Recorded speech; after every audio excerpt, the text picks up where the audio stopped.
Hi Quilty friends, I'm Natalia Bonner. I am so excited to be here today and share this little video with you.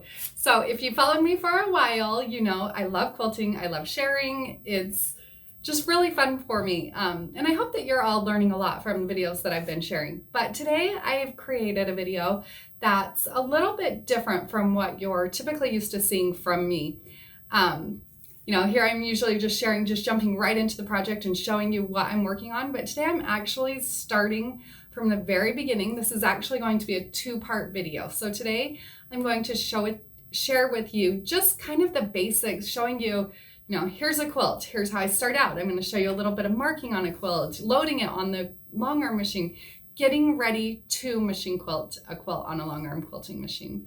So I hope that information that I share with you today will inspire you a little bit on your own machine quilting journey. So before we actually get to the quilt and I show you all the process, I did want to share a few details, I guess, about this quilt before we get there. So I am going to be quilting this particular quilt on my Gamble 22-inch machine. I will be stitching in the stitch regulated mode, and I do have my stitch length set at 12 stitches per inch. The thread that I'm going to use on this particular quilt, on the top, I'm going to use So Fine, the color number 402 on the whole entire quilt. So this is a client quilt. It's for my client Laura, and we talked about it and decided that we will go with one color throughout. And you'll see there are a lot of different colors on this particular quilt top, but we've decided that because I'm using the So Fine thread and it does blend really nicely, even though there's obviously dramatically different colors on this quilt top, the thread will blend really nicely. Once it's taken off the machine and it relaxes a little bit, it'll just look fabulous. So then on the bobbin, the thread that I'm going to be using is the bottom line thread. And you can pick up all of these products over on my website, peaceandquilt.com. So make sure you do come back on Thursday of this week where I will actually show you the quilting on this particular quilt. So let's get to the video.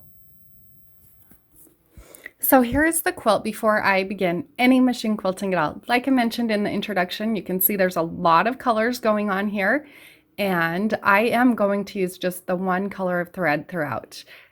It'll blend really, really nicely. I've actually quilted this quilt before. I quilted the original version when it was designed a few years back for Tracy Jacobson of Tracy J Quilts. And the name of this pattern is Leaded Glass. So I quilted this original pretty similar to how I'm going to quilt this quilt. When you look at this quilt, something that I noticed when I originally saw it was in that upper right corner and then down in the lower left corner, you can see that the border space is a bit larger. So you know that I love feathers. So when I first saw this quilt and saw those spaces, the first thing that came to my mind is a swag. I'm going to quilt a fun swag in each of those corners. And then through the rest of it, I'm just going to randomly add in some feathers. This is all in the outside border. Just randomly add in a few small little feathers to add some fun details. But mostly it's going to be a heavy filler, including pebbles, swirls, and those other feathers.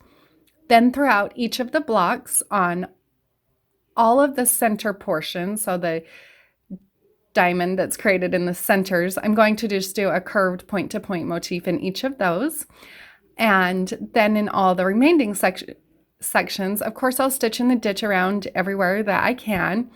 And through those sections, I'm going to quilt swirls. So keeping the center really simple, the outside solid white border will really, really add a lot of cool interest to this quilt. So after I have a plan and I've decided how I'm going to quilt that quilt, then I'm going to do a little bit of marking. Now, why would I mark a quilt like this where I already know what I'm going to quilt? Well, I mentioned that on this quilt, I want to quilt some feathers in those two opposite corners, and I do want the shape of those feathers to be pretty similar. Now, this design does extend beyond my throat space. So what does that mean? Well, when I have the quilt loaded onto my machine, I only have about 20 inches of working space. And this feather design that I'm going to quilt obviously is larger than 20 inches. So to make sure that my spine is really consistent and really has the shape that I want, I'll just loosely mark a line where I want my spine to go. This line isn't necessarily the definite line that I'm going to stitch along. It's just a reference line for me for my quilting. I am using the blue Mark Be Gone marker here to mark out those lines. And I do have the link below in the description that shows you, well, I have a video that I walk you step by step through how I remove the blue Mark Be Gone marker. So if you have questions about that, make sure you check out that video. So in this image, you can see where I've marked my spine.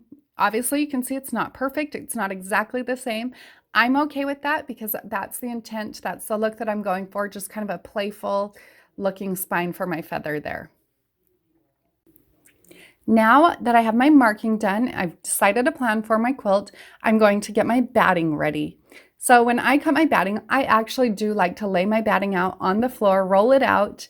I prefer to use batting off of a roll. So I roll my batting roll out and then lay my quilt top right on top of the batting and cut my batting after my quilt's laying on there. Now, why do I do this? Well, more than once have I measured and then gone to my batting to cut my batting and cut it the wrong size.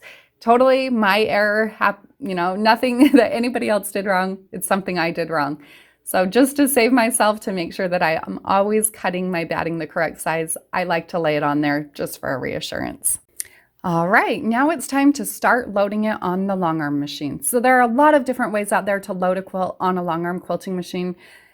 And I don't think there's necessarily a right or a wrong. Just as long as you're getting nice results, then that's a good way to load it. So here you can see that I do have my backing all loaded. I always load my backing first, get everything ready. After the backing's loaded, then I'll move on and add my batting. So next I'll add my batting. Now my batting is not attached to anything at this point. It's just laying on the quilt that's loaded, the quilt backing that's loaded onto my Longarm machine. And like I said, I don't have it attached to anything. It's just completely floating, laying there, ready for the quilt top. All right, now it's time to load my quilt top. The first thing that I do when I'm loading my quilt top, if the backing has a center on it, then I'll lay my quilt top onto that backing and find the center. I want to make sure that my backing and my quilt top are centered appropriate.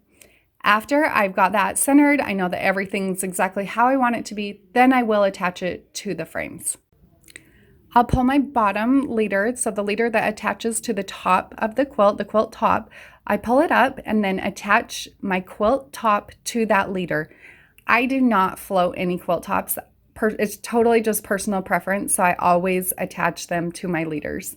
I do also pin baste. It's just the results that I've liked I achieved by pin basting, so it's something that I prefer to do. Once I have that quilt top attached to my leaders, then I will go through and baste with thread.